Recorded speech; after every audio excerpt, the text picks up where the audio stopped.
Bonjour à tous, bienvenue au domaine pour une nouvelle vidéo. Aujourd'hui, ça va être la troisième vidéo consacrée aux produits phytosanitaires et à leur utilisation.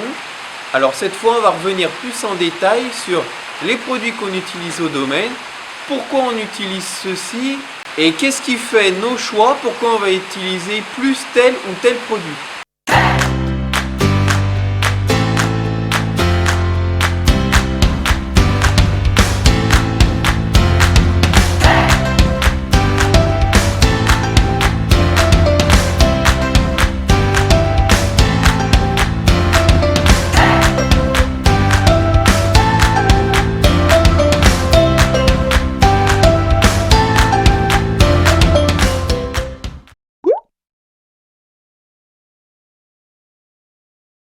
Pour commencer, je voulais juste revenir sur la première vidéo de cette série.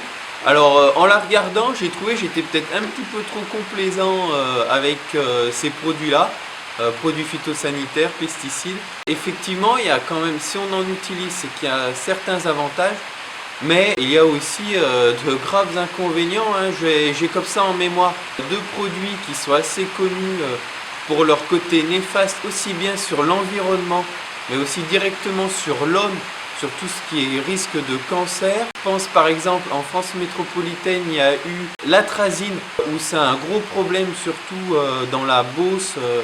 Je pense notamment à cette région-là où ils ont des gros problèmes de pollution de l'eau liés à cette molécule. Donc là, ces produits ont vraiment été une catastrophe.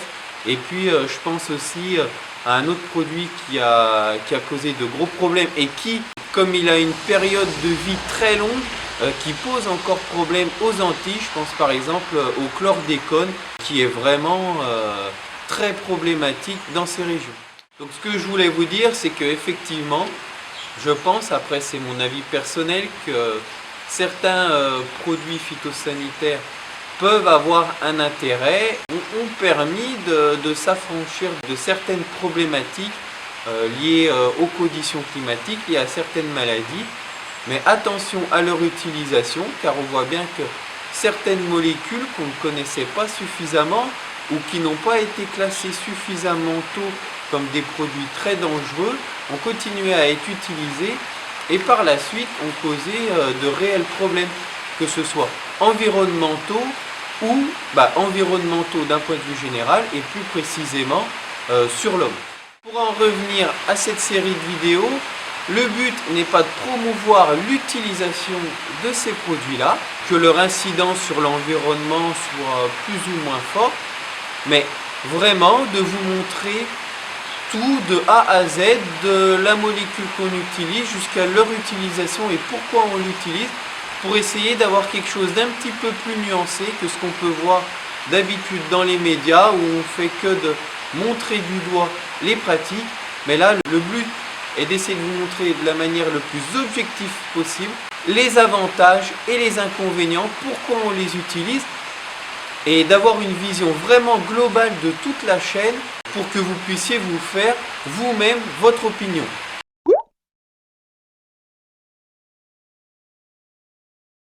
Donc pour commencer réellement cette vidéo qui a pour thème les produits, vraiment cette vidéo va s'axer sur les produits qu'on utilise. Déjà je commencerai par revenir sur trois questions qu'on m'a déjà posées ou que j'ai souvent entendues ou vues dans les médias. Donc déjà la première question qu'on m'avait posée, par exemple, là c'est vraiment le cas concret, une habitante du village où on est m'a demandé si c'était moi qui avais commencé à traiter à 5 h du matin. Alors en l'occurrence ce n'était pas moi parce que moi j'évite de commencer trop tôt parce que pour être totalement franc avec vous, je suis pas un lève-tôt, je suis plutôt un couche-tard. Donc je préfère traiter tard le soir que tôt le matin, mais bon après ça c'est vraiment selon l'appréciation de chacun. Mais là où je voulais revenir, c'était pourquoi en général on traite plutôt tôt le matin ou tard le soir, ou moi, voire même pour les plus courageux, traiter la nuit. Il y a plusieurs explications à ça. Déjà la première, contrairement à ce que beaucoup peuvent penser, non, ce n'est pas pour nous cacher, on n'a rien à cacher, c'est vraiment pas lié à ça. Mais ça s'explique d'un point de vue technique. Alors cette année on est un petit peu moins embêté par le vent, mais on a eu les 3 dernières années où le vent était réellement problématique.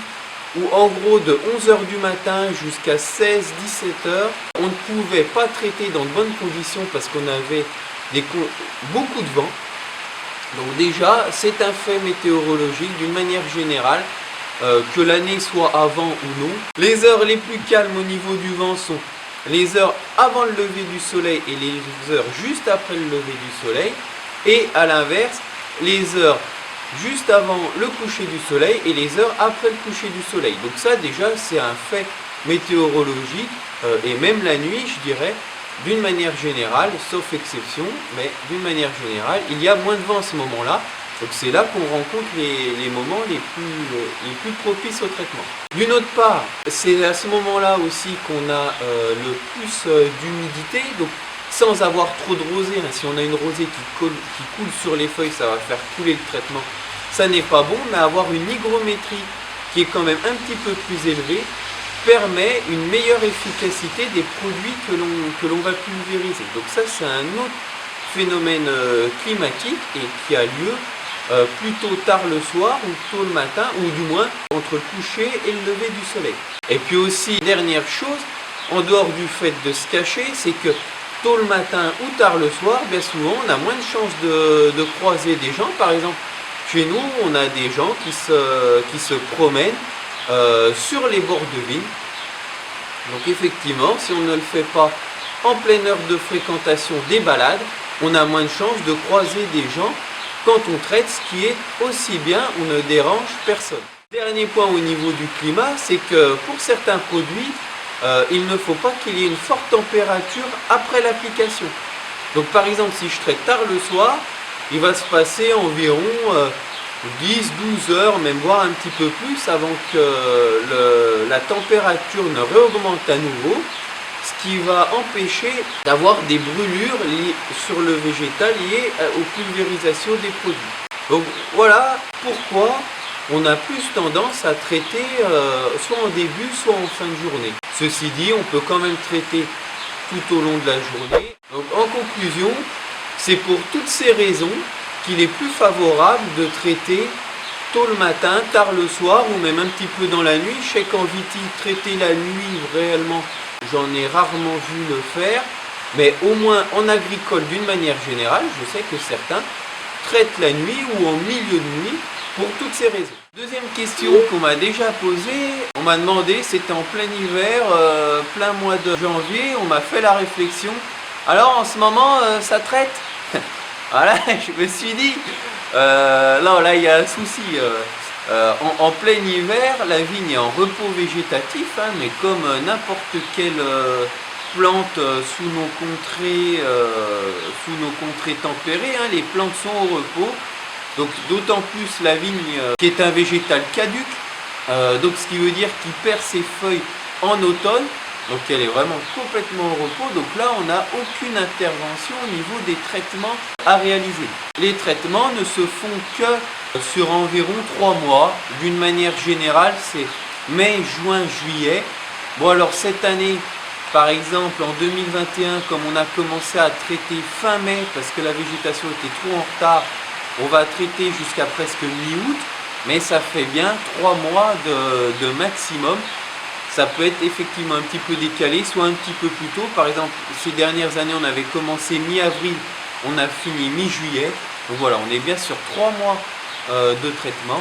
Et en dehors de cette période, on ne traite pas, si ce n'est éventuellement faire un herbicide qui est un autre type de traitement, mais qui est vraiment une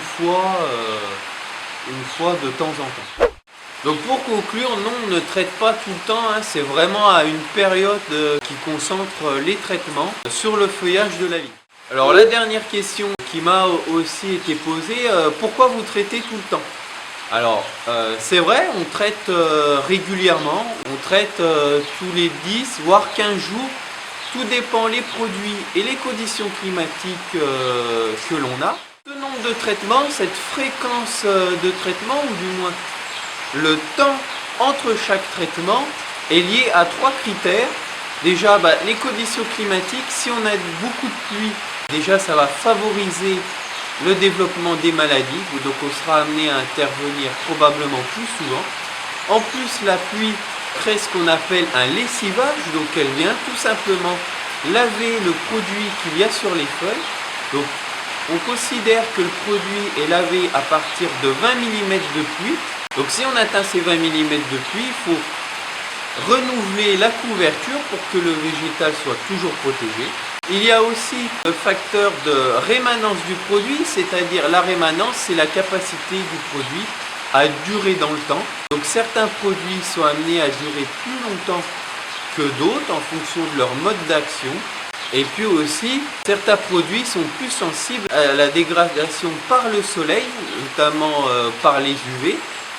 Donc, si ces produits n'ont une durée de vie que d'une dizaine de jours, on sera obligé de renouveler le traitement au bout d'une dizaine de jours. Et le troisième facteur, c'est que la vigne, elle pousse assez rapidement, surtout en début de saison. Quand il fait beau, ça n'a pas été le cas cette année 2021 où la pousse a été très lente, parce qu'il faisait assez peu chaud, des pluies régulières, mais en général, quand le climat est à peu près normal, si tant est qu'il y ait un climat normal, elle peut faire plusieurs feuilles par jour. Donc elle fait la feuille, elle développe sa feuille et l'espace entre les feuilles. Donc ce qui fait qu'au bout de quelques jours, on arrive très rapidement avec un grand nombre de feuilles, une grande surface feuillière qui n'a pas été traitée entre deux traitements. Les feuilles qui n'étaient pas sorties au moment du traitement, et celles-ci ne sont pas protégées. Donc le but, c'est de renouveler les traitements quand même assez régulièrement pour que les nouvelles feuilles qui soient développées soient à leur tour protégées par les produits. Une dernière chose, pour ceux qui trouvent qu'on traite trop souvent, je trouve personnellement, même si ce n'est sans doute pas notre travail qui a le moins d'incidence sur l'environnement, ça n'empêche que selon une étude qui avait été faite par le Bureau interprofessionnel des vins de Bourgogne, le travail de traitement lui-même représente seulement 2% du temps que l'on consacre à la culture de la vigne, et malheureusement, je dirais, c'est quand même le travail que tout le monde a en tête. On ne pense qu'à ça quand on dit qu'on fait de la vigne, mais ça n'est qu'une toute petite partie du métier, même si je vous l'accorde, c'est loin d'être la partie qui a le moins d'incidence sur l'environnement et l'humain d'une manière générale.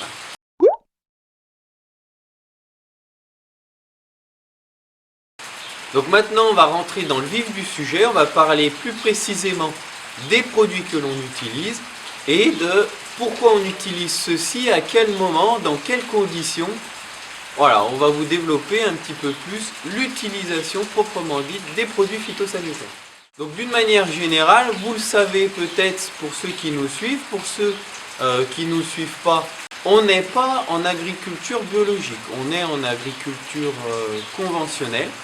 J'aime pas du tout le terme raisonné, je vous l'avais déjà dit, je préfère me dire en viticulture conventionnelle, parce que pour moi le raisonné, il n'y a pas de cahier des charges, on peut y faire tout et n'importe quoi. Pour moi, dire qu'on est en raisonné, c'est mon avis personnel, ça n'engage que moi, c'est plus chercher à se donner bonne conscience. Moi j'ai la conscience tranquille, je fais aussi bien que je peux en fonction de mes moyens économiques, de mes compétences techniques, du matériel que j'ai à disposition. Donc j'ai pas besoin de me donner bonne conscience, voilà, je suis en conventionnel. J'utilise aussi bien des produits de synthèse que des produits issus de produits naturels qui sont utilisables en agriculture biologique. Et à partir de ça, j'essaye de combiner ces deux types de produits pour avoir le meilleur résultat possible en tant que qualité de vendange, mais aussi pour avoir l'impact le plus limité possible sur notre environnement. Donc là, je vais vous détailler les deux grands types de produits que l'on utilise. Les produits de synthèse, donc ce qu'on appelle aussi couramment les produits chimiques. Et puis, dans un deuxième temps, je vais vous présenter les produits biologiques que l'on utilise. Pour commencer, cette vidéo n'est absolument pas sponsorisée. Ces grandes puissances industrielles arrivent très bien à faire la pub eux-mêmes. à faire du lobbying, donc ils n'ont absolument pas besoin d'un petit vigneron comme moi pour leur faire de la pub. Là, on utilise un petit peu toutes les marques hein, en fonction des matières actives. On a BASF, Bayer, Syngenta, Dupont, qu'est-ce qu'on a d'autre, Nufarm. Enfin bref, on a des produits voilà, d'au moins 5 grandes firmes. Donc là, le but n'est pas de leur faire de la pub, mais par contre, le but est de vous montrer concrètement les produits qu'on utilise et le laboratoire, on s'en fiche un petit peu, mais ce qui m'intéresse plus de vous montrer, c'est la marque commerciale parce que ça, c'est des produits qui sont quand même assez connus, donc ça pourra parler à certains et de vous montrer en dehors du laboratoire et de la marque commerciale vraiment les molécules utilisées. Ceci dans le but final de mettre un nom sur les pesticides comme on dit couramment. Qu'est-ce que c'est un pesticide? Mais vraiment, qu'est-ce qu'il y a derrière ce nom-là? Quelles molécules il y a et quelles conséquences il peut y avoir? Les produits de synthèse, alors ce sont des molécules, comme je vous le disais dans la première vidéo, hein, qui sont issues de l'industrie chimique. On en utilise pour 2 maladies, donc les 2 maladies qu'on a vues dans la vidéo précédente, le mildiou et l'odium. Alors on utilise différentes molécules, et ce ne sont pas les mêmes molécules contre un champignon ou contre l'autre, et contre l'odium on utilise différentes molécules dans l'année en fonction du stade où est la vigne, et pour le mildiou c'est exactement la même chose. Pourquoi? Parce que certaines molécules sont plus efficaces à telle ou telle période de la végétation de la vigne, et aussi parce qu'on a un délai avant récolte à respecter. Donc certains produits ont des délais avant récolte plus longs que d'autres, donc certains produits on ne peut les utiliser qu'en début de campagne, parce que par exemple s'ils ont un délai avant récolte trop long, et d'autres produits qui ont des délais avant récolte plus courts qu'on va pouvoir utiliser en fin de campagne. Et puis il y a aussi un autre paramètre, c'est qu'il faut varier les molécules pour pas qu'il y ait d'accoutumance, ou plus exactement pour pas que ces 2 champignons créent des résistances aux produits. C'est un petit peu comme sur l'humain. Pour les antibiotiques, on en parle beaucoup. Il ne faut pas en utiliser trop quand c'est pas nécessaire. Et puis trop souvent les mêmes. Là c'est exactement pareil. Pour pas que les champignons créent des résistances, il faut varier les molécules utilisées. Je vais commencer donc par ces produits de synthèse et je vais vous montrer en premier les produits contre l'odium et ensuite les produits contre le mildiou. Pour l'odium, c'est sur cette maladie-là que qu'on a tendance au domaine à utiliser le plus de molécules de synthèse parce que chez nous, c'est au domaine, c'est avec cette maladie-là qu'on a le plus de problèmes. Surtout sur certaines parcelles qu'on appelle à précédent avec l'odium, c'est-à-dire que chaque année, même les années peu favorables à l'odium, on sait qu'on risque d'avoir des problèmes. Donc c'est surtout sur ces parcelles-là que je les utilise. Après, j'ai d'autres parcelles où je sais que j'ai pas de problème. Et par exemple, je ne vais pas utiliser ces produits de l'année. Les dernières années, j'ai des parcelles où je n'ai pas utilisé de produits de synthèse contre l'odium.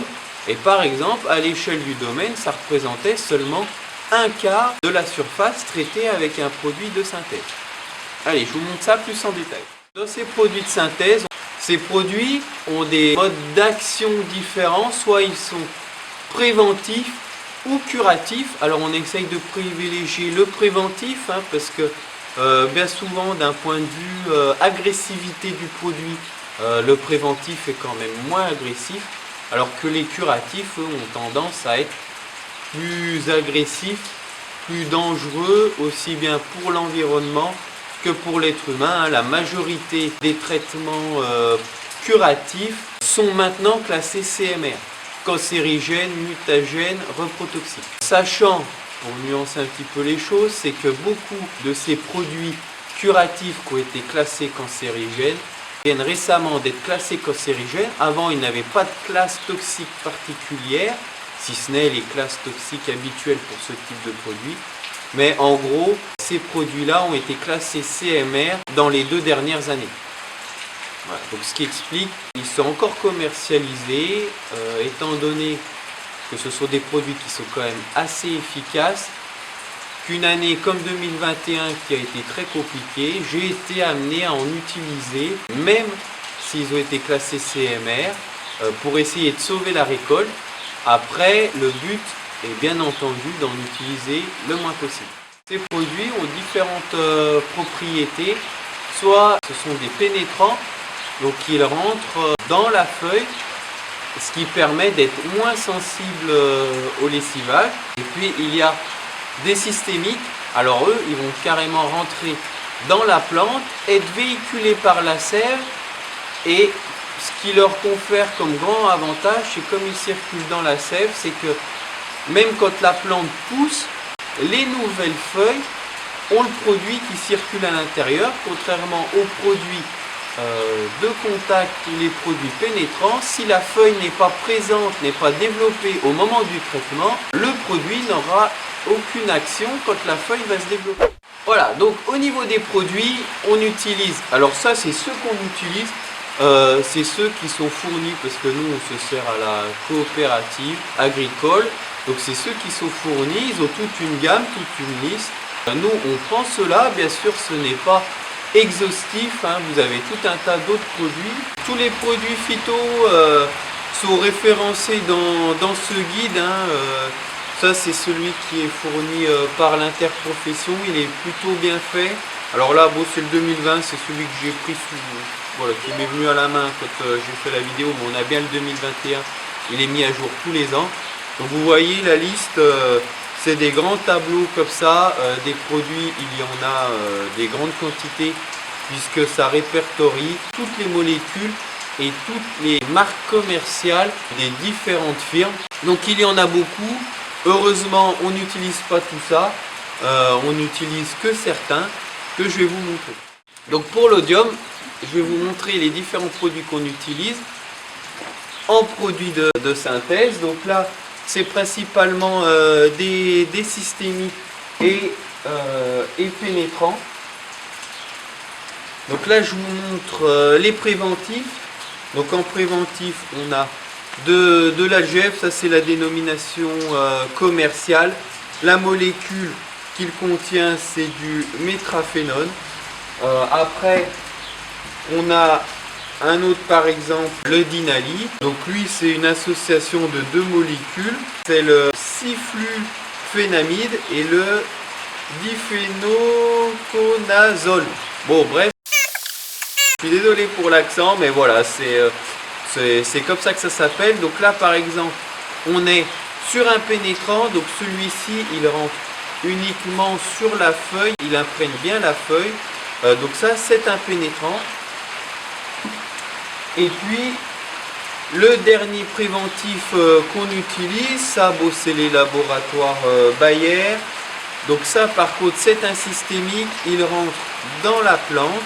Donc ça s'appelle le Luna. Il a lui aussi une combinaison de deux molécules, le fluopyram et le trifloxystrobine. Le trifloxystrobine. Voilà. Donc bon, je vous oblige pas à retenir les molécules, moi-même je les sais pas. Ce qui compte de retenir, c'est le mode d'action. Donc pourquoi on utilise ces produits-là? Tout simplement parce qu'ils ont une durée, une rémanence, une durée de vie plus importante que d'autres produits, notamment des produits de contact qui sont facilement lessivables par la pluie. Donc ça nous permet, en cas de pluie, de ne pas être obligé de repasser tout de suite après une pluie. Et aussi, pourquoi pas, là aussi c'est une production intéressante, ça nous permet d'allonger la période de traitement. C'est-à-dire qu'on peut laisser plus de jours entre deux traitements. Là, on va pouvoir aller jusqu'à 12, 13, voire 15 jours selon les produits. Bien sûr, comme ils ont des modes d'action, surtout ceux qui rentrent dans la plante, vous vous douterez que le temps d'élimination de ces produits-là par la vigne est beaucoup plus important. Donc ils ont des délais avant récolte plus longs. Donc on ne sera amené à les utiliser qu'en début, voire milieu de campagne. Après, en dernier traitement pour l'Odium, on a des traitements curatifs. Donc là, comme son nom l'indique, hein, le but c'est de traiter la vigne quand le champignon est déjà installé. Le but c'est de ne pas arriver à l'utilisation de ces produits, mais une année par exemple comme 2021 où c'est très compliqué avec les conditions climatiques que l'on a, on s'est fait un petit peu dépasser. Les produits préventifs n'ont pas suffi, donc on a été amené à utiliser des produits curatifs. Eux, ce sont des produits pénétrants, donc qui restent bien accrochés à la feuille, même dans la feuille. Et eux ont vraiment pour rôle de venir brûler le champignon pour tout simplement le détruire, pour arrêter son développement. On utilise principalement deux produits.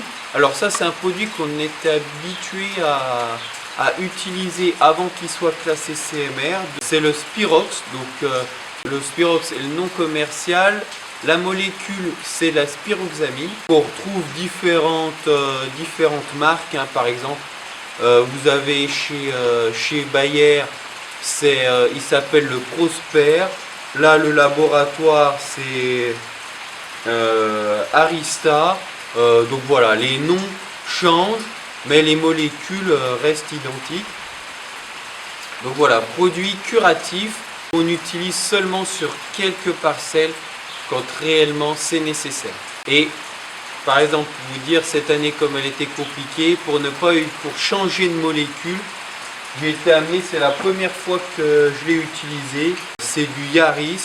Voilà, c'est un autre laboratoire, autre nom commercial et autre molécule.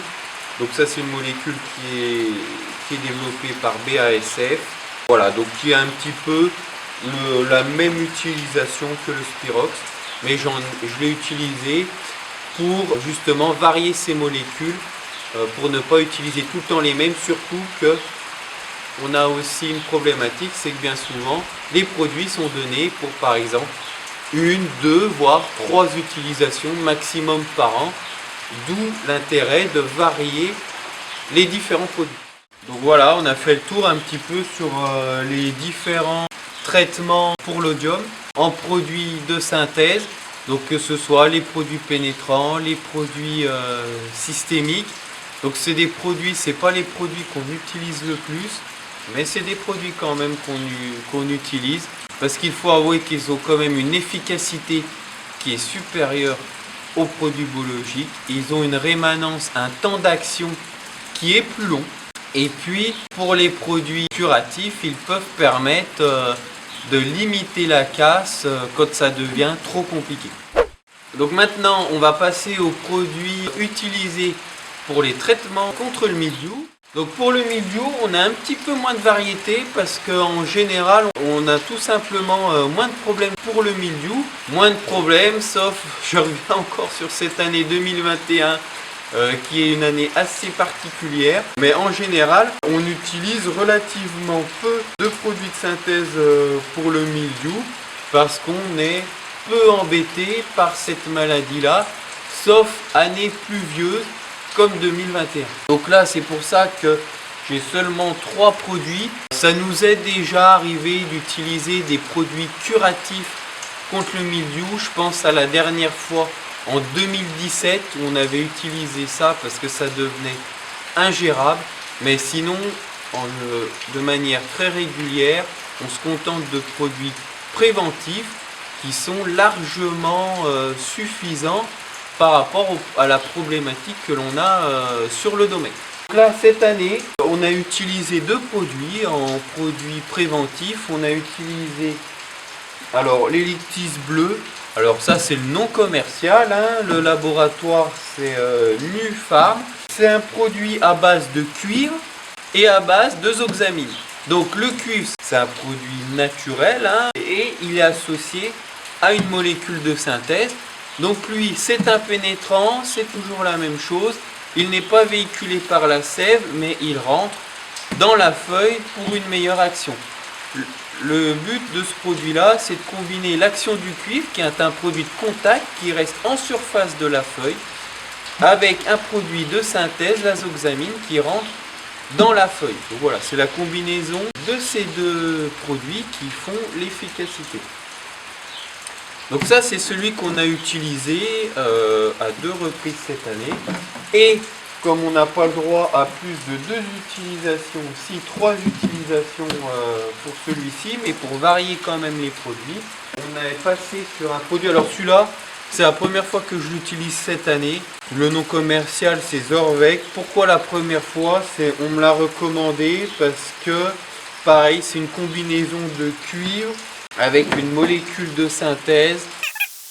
Avec même 2 molécules de synthèse qui sont l'azoxanine et l'oxatiapiproline. C'était pas un produit curatif, mais c'est un produit préventif qui est beaucoup plus puissant, n'est pas forcément le bon terme, mais disons avec une efficacité plus importante que ce qu'on aurait pu utiliser habituellement. Donc voilà, pour ces 2 produits-là utilisés cette année, ça montre bien l'adaptation, hein, on s'adapte vraiment aux conditions climatiques. Ça c'est un produit qu'on pourrait utiliser plus couramment. Ça c'est un produit, je vous dis, c'est la première fois que je l'utilise. Mais parce qu'il y avait une véritable raison, si on voulait pouvoir mener la récolte jusqu'au bout, il y avait une véritable raison à utiliser un produit tel que celui-ci, déjà avec une efficacité plus importante. Mais autre raison pour laquelle je ne l'avais jamais utilisé jusqu'à maintenant, c'est que c'est un produit qui vaut un bras. Ça, on y reviendra un petit peu plus tard dans la vidéo, mais le coût des produits est aussi important dans le choix. Donc voilà. Autre produit, troisième produit pour le mildiou, là vous avez le Prives. Donc autre laboratoire, hein, je crois qu'on a 3 laboratoires différents. Donc là, hein, vous voyez la variété des laboratoires, ça c'est Dupont, ça c'est BASF. Donc voilà, on a vraiment... j'ai pas de copains qui bossent chez un fabricant de phyto, donc c'est pas mon critère de choix. Donc là, le Prives, celui-ci, je ne l'ai pas utilisé cette année. Je l'avais utilisé l'année dernière. Voilà, parce qu'il a une action un petit peu moins forte sur le mildiou. Bon, là, sachant que ça, c'est un systémique. Ça, par exemple, c'est un pénétrant. Donc voilà, des modes d'action un petit peu différents. Mais donc, c'est les principaux produits qu'on utilise. Après, je ne dis pas que je ne vais pas varier sur d'autres produits, mais d'une manière générale, c'est le type de produit que l'on peut utiliser. Donc là, pas de produit CMR pour le mildiou. Jusqu'en 2017, on utilisait un produit à base de Folpel qui a été classé CMR. Donc j'ai arrêté d'utiliser ce produit-là, sachant qu'on a d'autres produits qui les remplacent facilement. Contrairement par exemple aux produits pour l'odium où je continue à utiliser quelques CMR quand j'en ai vraiment besoin, parce qu'à l'heure actuelle, il n'y a pas de produit avec ce mode d'action là, avec cette efficacité là, qui ne soit pas classé CMR. Donc voilà, on a fait le tour pour l'utilisation de ces produits de synthèse avec leurs différentes modes d'action, leurs différentes utilisations. J'ai essayé d'être le plus complet possible. Alors peut-être chose que je peux préciser, hein, c'est que pour chaque produit, je vais vous montrer complètement. Par exemple celui-ci, donc là c'est l'algèbre, mais ça pourrait être un autre produit. Hein, vous avez exactement la même étiquette. Donc pour chaque produit, on a la dose bien sûr auquel l'utiliser. Là celui-ci par exemple c'est 0,2 litres hectare. On a le délai avant récolte, donc combien de jours au maximum avant la récolte on peut l'utiliser. Donc par exemple, celui-ci c'est 28 jours au maximum avant la récolte. On ne peut pas l'utiliser par exemple 15 jours avant la récolte. Voilà, il faut bien respecter 28 jours de délai minimum entre le traitement et la récolte. Hein, c'est les délais de sécurité réglementaires, c'est eux qui le fixent. On a le nombre d'applications maximum par an. Donc là, par exemple, sur ce produit-là, c'est 2 applications maximum par an. La distance à ne pas traiter, par exemple, par rapport au cours d'eau. Donc voilà, on a toutes les indications. Ça peut être pour certains produits les stades de végétation de la vigne. Donc voilà, tout est bien renseigné, soit directement sur les produits ou... Là-dessus, hein, tout est renseigné. Vous avez le classement de toxicité. Bref, on est bien renseigné. Il suffit de lire soit les étiquettes, soit les documents qu'on nous met à disposition. Pour produits bio, on utilise 2 produits. Pour le mildiou, on va utiliser du cuivre sous différentes formes. Toujours pareil, sous différents noms commerciaux pour qu'il n'y ait pas d'accoutumance, pour qu'il n'y ait pas de développement de résistance de la part du champignon. Et puis pour l'odium, on va utiliser uniquement du soufre, pareil, sous deux formes, sous même trois formes différentes. Mais à la base, c'est bien un seul et unique produit, c'est du soufre. On va commencer par l'odium. On utilise deux types de soufre. Alors celui-ci, je l'utilise depuis seulement 2 ans, c'est un essai que je fais. C'est un soufre liquide, c'est pour ça qu'il est sous forme de bidon. Celui-ci, il a 700 grammes de soufre par litre et il a un adjuvant qui sont des terpènes. Donc les terpènes, c'est de la sève de pin qui permet d'être moins sensible au lessivage. Parce que le terpène de pin, la sève de pin, vient coller le soufre sur les feuilles. C'est un soufre qui est un petit peu plus cher que l'autre soufre que je vais vous montrer. Donc je l'utilise principalement sur mes chardonnays où j'ai plus de problèmes avec l'odium. Voilà, le but c'est d'essayer d'être moins sensible au lessivage et donc d'avoir une efficacité un petit peu plus longue et plus importante sur l'odium. Le deuxième type de soufre qu'on utilise mais depuis très longtemps, moi j'ai repris l'exploitation de mon père, mon père a toujours utilisé ça. Après avec des marques différentes, nous là c'est le Microciol, c'est la marque, c'est comme ça, où il existe aussi du Tchovitz, c'est exactement la même chose. C'est ce qu'on appelle du soufre mouillable. C'est une poudre marron, voilà, du soufre, ce qu'il y a de plus classique. Mouillable parce qu'à l'origine, le soufre ne se dilue pas dans l'eau, donc on ne pourrait pas le pulvériser avec un matériel de pulvérisation classique. Donc là, il est mis sous une forme qu'il est facilement dispersible dans l'eau pour pouvoir être appliqué par un système de pulvérisation classique. Donc voilà, donc ça c'est un traitement contre l'odium. C'est un traitement comme tous les produits biologiques, que ce soit cuivre et soufre, ce sont des produits de contact, donc ils se posent simplement sur la feuille et c'est leur effet de contact direct avec le champignon, mildiou odium, qui vont l'empêcher de se développer. Donc là, les deux soufres, que ce soit le soufre liquide ou le soufre en poudre, ce sont des produits préventifs.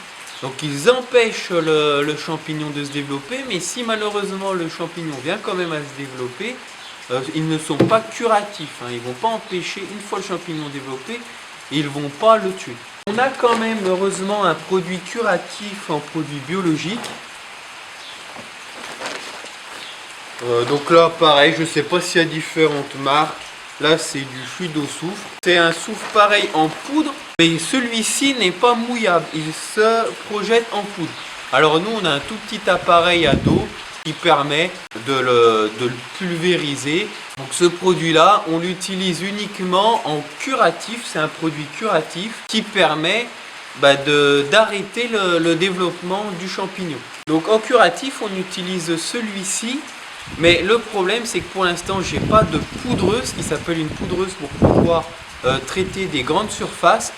C'est pour cette raison-là que je suis amené à utiliser des produits curatifs de synthèse quand j'ai vraiment une grande surface à traiter. Donc voilà, on a fait un petit peu le tour pour les produits biologiques en traitement contre l'odium. Je vais vous montrer maintenant les produits qu'on utilise contre le mildiou. Contre le mildiou, on en utilise pareil, on a deux sortes. On utilise un cuivre liquide, donc lui il est déjà adjuvé, il est sous forme liquide tout simplement. Donc le nom commercial c'est Chanflot Ampli. Voilà, donc c'est une forme de cuivre. Là c'est de l'hydroxyde de cuivre. Donc là on a la version en poudre, c'est pas le même laboratoire. Mais voilà, ça permet de varier un petit peu la forme du cuivre utilisé. Donc ça pareil, c'est un produit de contact, donc qui se dépose sur la feuille et qui vient empêcher le développement du mildiou. Par contre, ce n'est pas un produit curatif. En biologie, je ne connais pas de produit curatif contre le mildiou. Ça, ce sont les produits biologiques qu'on utilise. Alors maintenant, moi j'en utilise pas, mais on peut en utiliser. Il y a aussi des produits de biocontrôle. Donc les produits de biocontrôle, souvent c'est des bactéries ou peut-être des levures qu'on pulvérise aussi et qui permettent d'augmenter l'efficacité de ces produits-là ou aussi de lutter contre ces maladies. Moi personnellement, je ne les utilise pas. Peut-être que je serai amené à utiliser. Donc voilà, là vraiment ce que je vous montre, ce n'est pas quelque chose d'exhaustif en termes de produits. C'est juste ce que nous on utilise parce qu'on a l'habitude d'utiliser. On trouve ces produits-là efficaces. Mais vous pouvez chercher, et il y a de plus en plus de toute façon de produits qui sont mis au point pour être utilisés en agriculture biologique.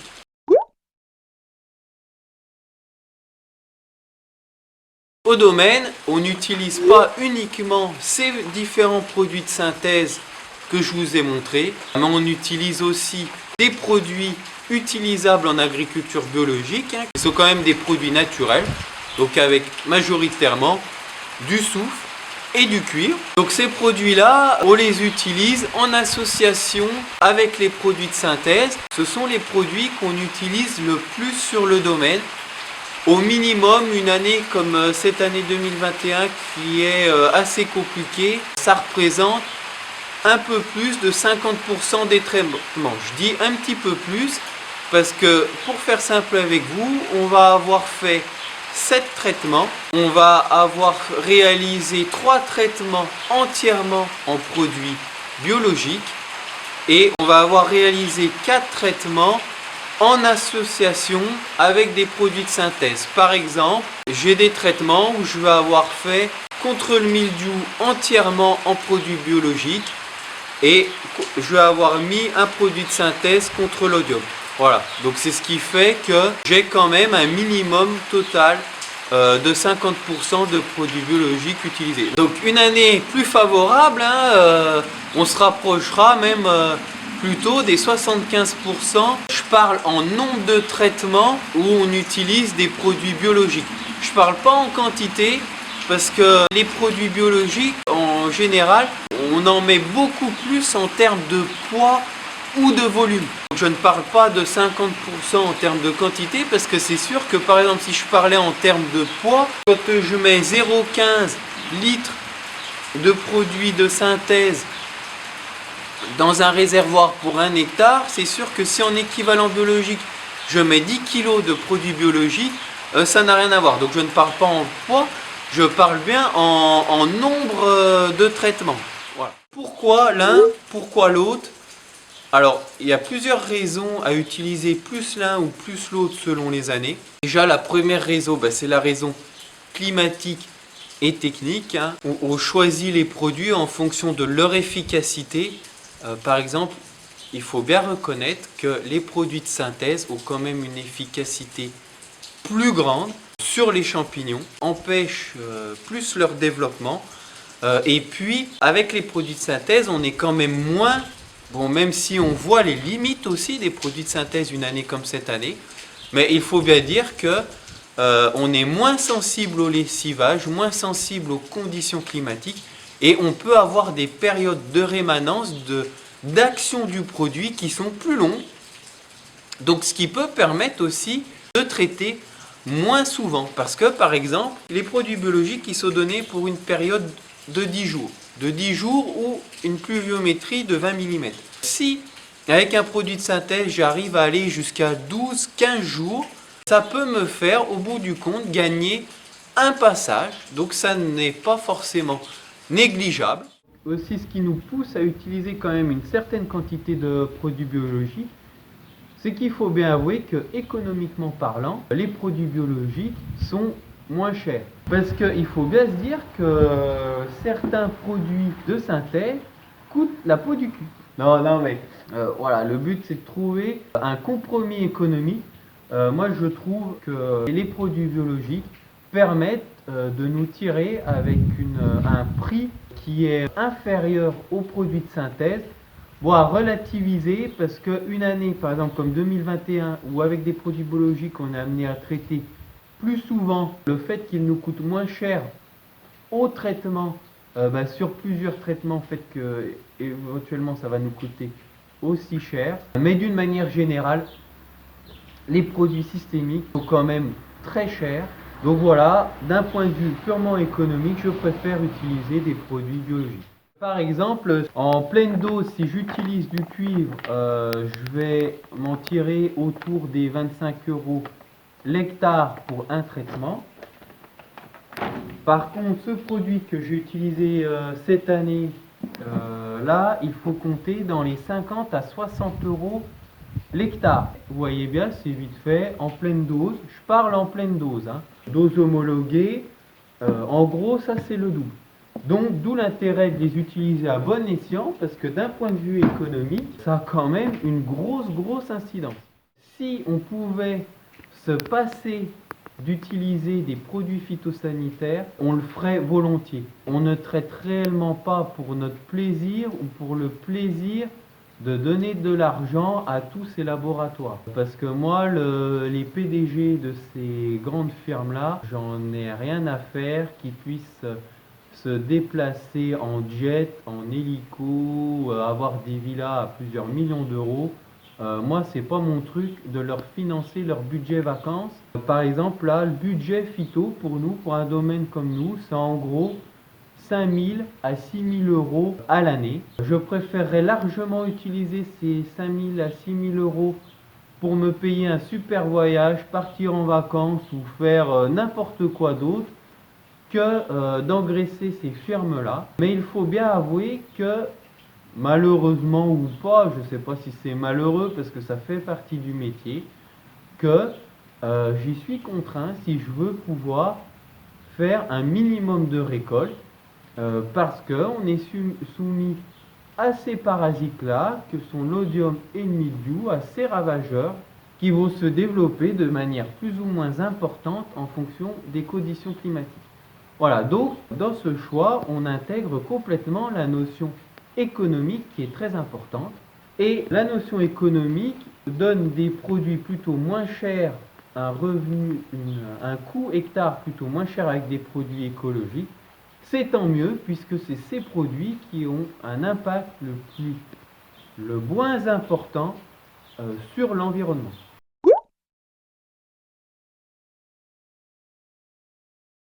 Au niveau des quantités que ces produits représentent, alors c'est très variable, ça dépend déjà de l'année, est-ce que je vais avoir tendance à utiliser plus ou moins ces produits, et puis ça dépend des produits. Certains produits, par exemple, comme le Yaris, là, le produit curatif, lui, 0,15 litres par hectare on met. Donc ce qui est relativement peu, ça représente un tout petit volume que l'on va mettre dans un réservoir.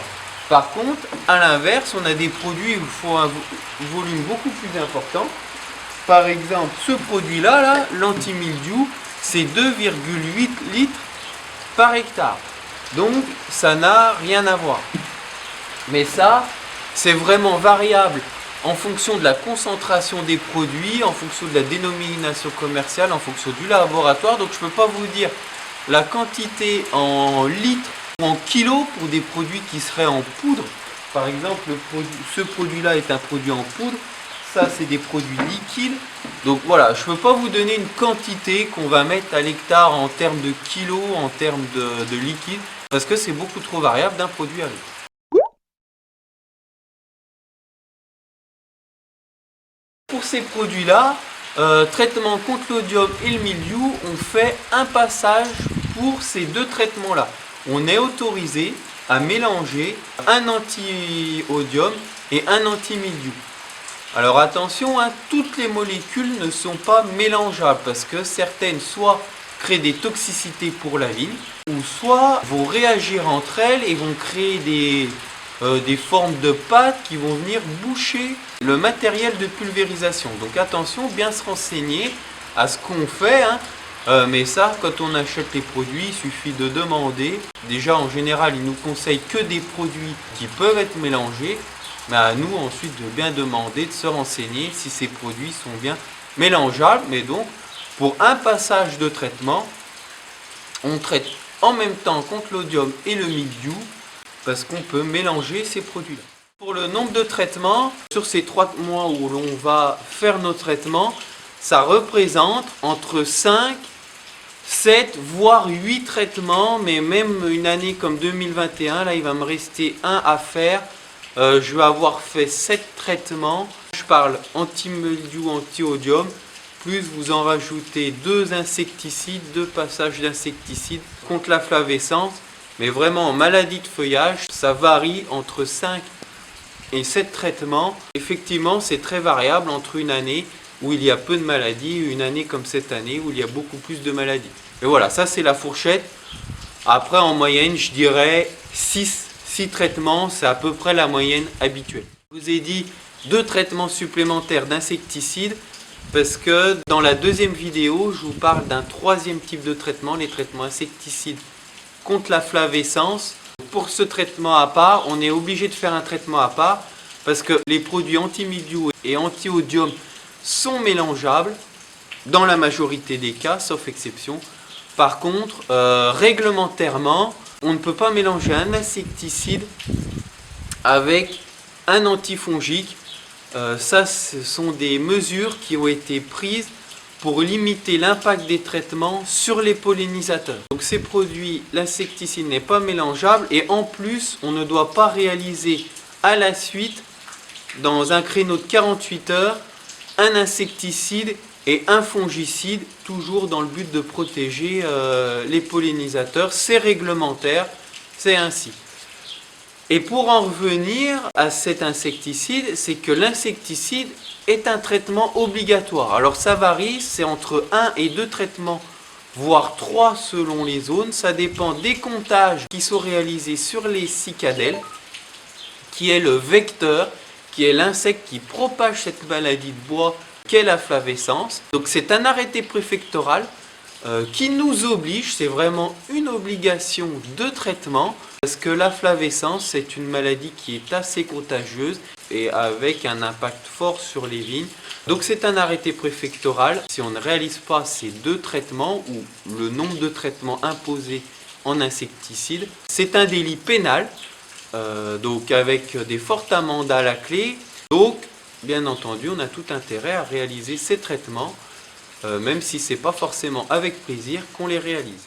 Pour en finir sur cet insecticide, en général, c'est un insecticide qui est homologué, qui est classé pour avoir le moins d'impact possible sur les pollinisateurs. Donc là, en l'occurrence, c'est celui qu'on utilise le plus couramment. C'est le Clartan, c'est du laboratoire, encore un autre laboratoire que je n'avais pas cité jusqu'à maintenant, mais c'est Adama. Voilà, donc on réalise 2 traitements par an, voire 1 quand tout va bien, mais en général c'est plus 2 traitements de cet insecticide-là.